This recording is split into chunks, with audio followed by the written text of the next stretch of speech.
Many long years ago, Wendell Franklin Moody was born in Lovell, Wyoming hospital after having come to town from a little place out in a country called Byron.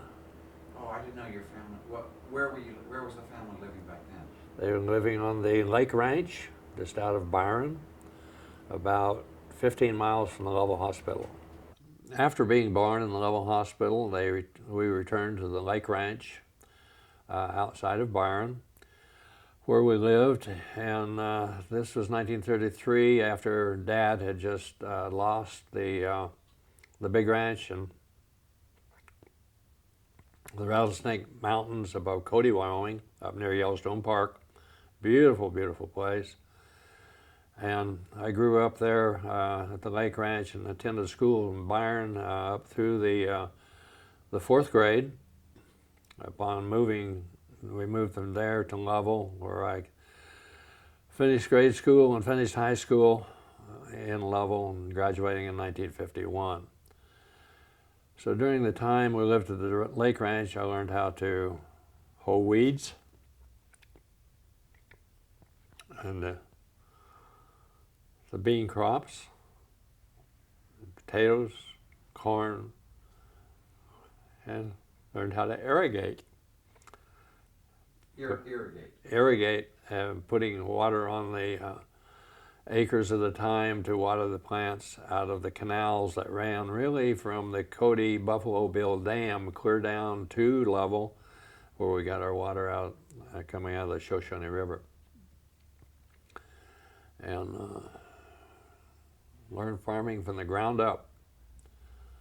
Of course, after moving to Lovell and going to high school and working odd jobs there and working with my dad shearing sheep, which he took up in serious endeavor after losing his large ranch holdings. And that's where I learned all about sheep. You're saying after he had the financial difficulties, he still kept part of the ranch, or he Okay. lost part of it, or Okay. what happened? Okay, when Dad, we're talking about two different ranches. The Byron, the Lake Ranch was just a small ranch for farming, and a small flock of sheep.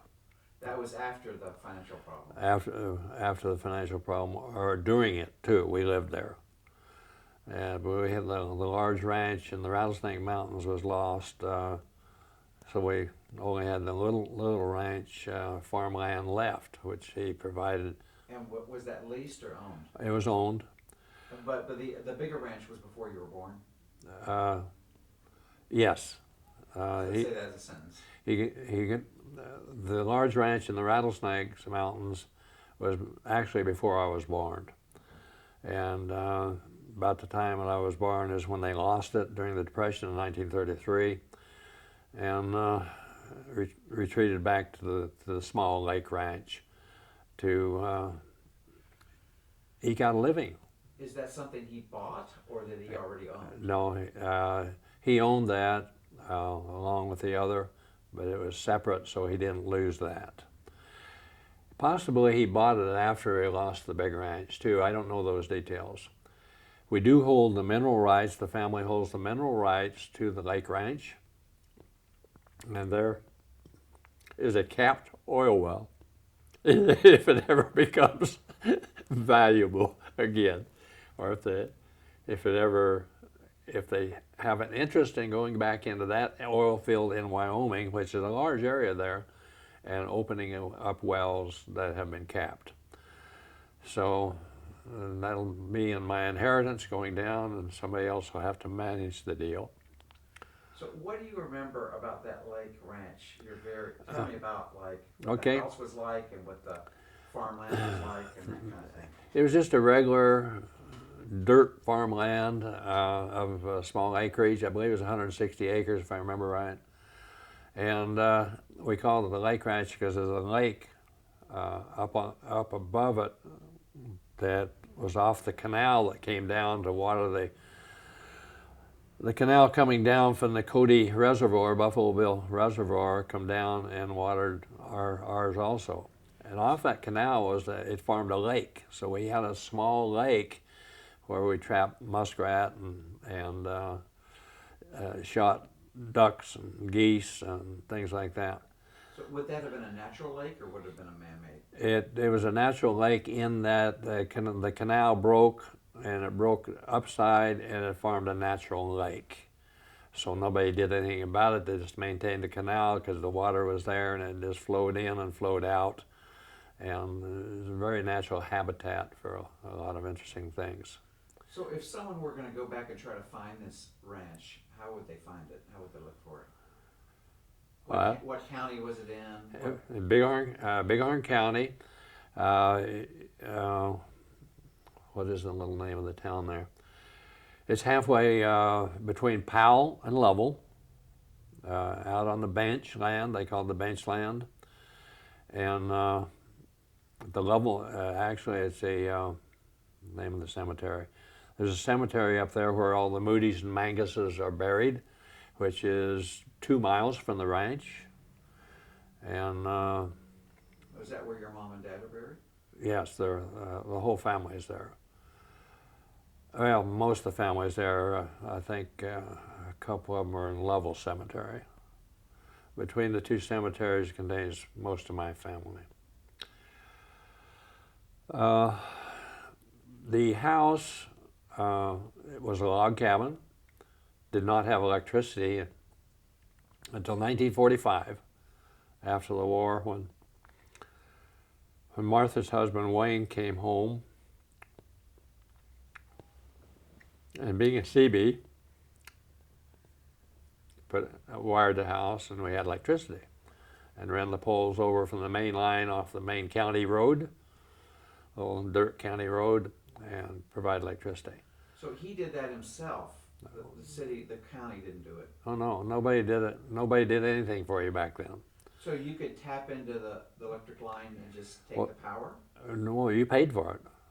But the power only came down the county road, and we had a half a mile of power line to string to get to the house. The house is a regular log cabin that were trees hauled off the Bighorn Mountains 40 miles away to build it. And they did that with horses and sleds, and it took a long time to build. So describe it as much detail as you can. Was it one room? The log cabin was a large log cabin, and it was broken off into 3 sections: a sleeping area, and a living area, and a kitchen area. The kitchen area was built over a fresh spring that came out of the lake. So you never had to worry about your water supply, huh? So the water supply was always there. And it came through the spring. It purified itself because it ran through enough dirt and sediment and rock. By the time it got down as a spring down underneath the hill, it was pure water. We could drink it. But it wasn't, it didn't freeze in the winter? No, because the kitchen end of the house was built over the spring, so that was our refrigerator.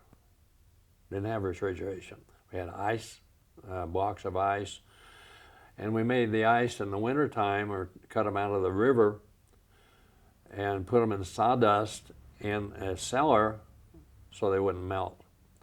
So we had an outdoor cellar, no refrigeration, but an outdoor cellar with ice blocks in it and sawdust, and that was the cooling. So we pretty well ate what was cooked every couple days. There wasn't any keeping stuff over except stuff we floated in the spring, which was cool. The water in the spring was cool, but it come through the hill from the lake. Now, when you say float in the spring, was it like a little pool there in the There's a house? little pool, little spring pool, about probably a 6 by 6, where you could, they had farmed the sides of it up so the stuff didn't wash off in the drainage, because the spring came down into the cabin, or into the log house, and drained out underneath it and down the creek. Through a pipe or something? Yes. So you say 6 by 6, you mean inches or feet? Feet. Well, that's big. Well, probably a 4x4. Did you ever jump in there? No, that was off limits. You were deep trouble. You jumped in to the fresh water creek. That was our water source. You didn't do that. But it would wash out. Yeah, no, but didn't do it. Did you ever tempted to? No, I knew the penalty. So would you like wash your face out of that water and things like that? No, you go into the bucket, a 2-gallon bucket, old galvanized bucket. You dipped it up and you put it in the washstand, or the bathtub, tin bathtub. You'd obviously warm it up. That had to be cold water. And you put it on the coal or on the wood burning stove, Uh-huh. and warmed it up to body temperature, or not to body temperature, but warm it up enough to take a bath. So everyone slept in one room? Two sleeping areas. But by the time I came along and we lived in that house from the large ranch up in the mountains, I was the only one left. Pearl would come and go because she was 8 years older than I, but I was the only one at home. So really there's only 3 of us all the time there. A lot of visitors of nephews and nieces and cousins would come to visit, but they all just for a day. There's no big sleeping arrangements. If big sleeping arrangements came in the barn, if we had an overflow, we'd go sleep in the hayloft in the barn. And that was interesting. So tell me exactly your average sleeping arrangement when you were, say, a few years old. What was it? Well, Mom and Dad had a room, and my room was just off their room. Kind of a two small bedrooms, a very small cabin or log house. 2 small bedrooms, which then went into the living area. And then earlier you said it was a big log cabin. Well, a big log cabin. What's a big log cabin? Is it bigger than this room? Twice the length of this room, which would be This is maybe 25 feet, 20 feet? probably a 40 by 20. Okay. Now, when you say the rooms, how are the rooms divided? With logs.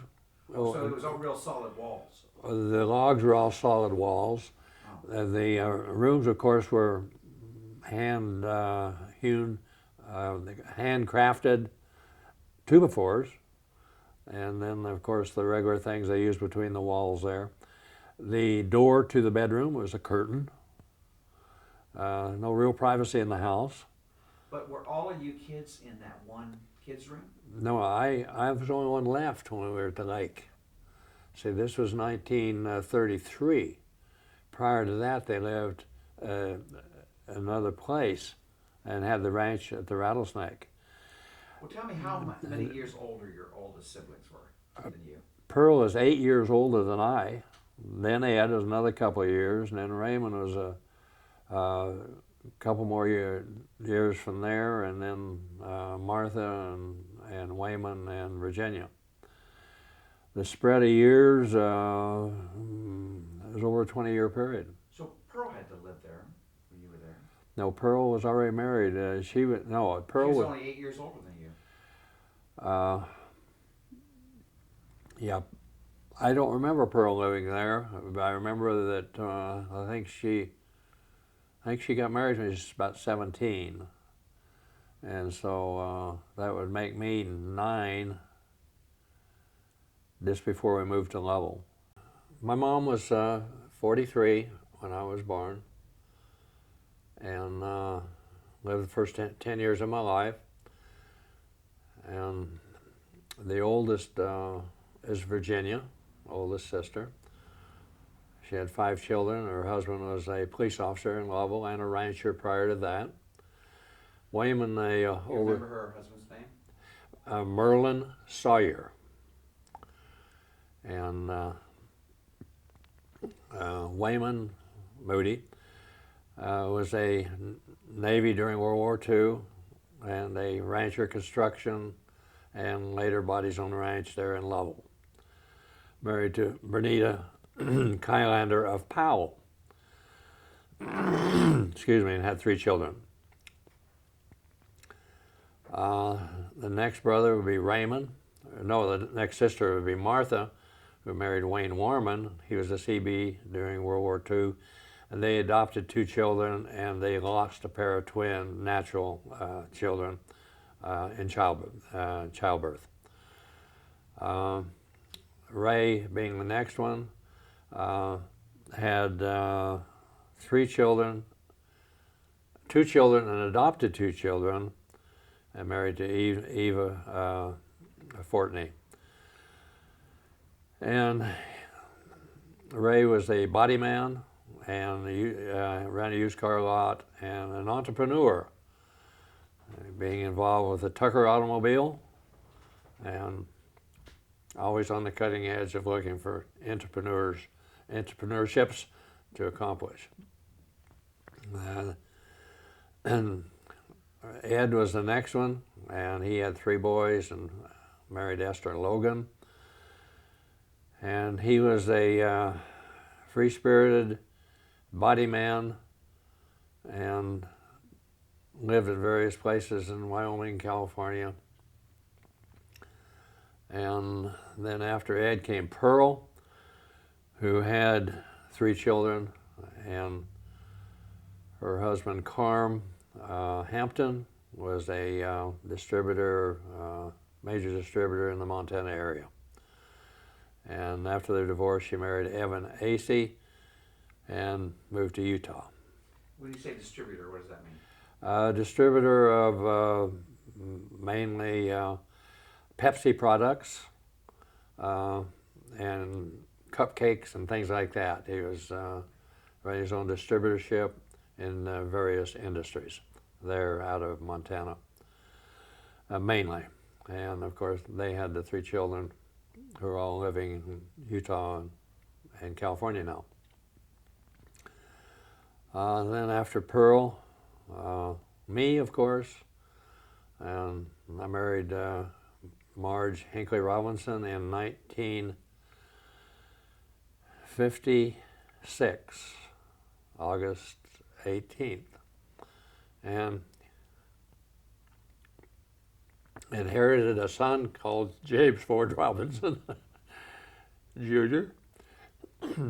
And we lived in Harlingen, Texas, where I was in the Air Force, having joined the Air Force in 1955, meeting Marge there at the base, and marrying her after a year there, and staying there to become a navigation instructor.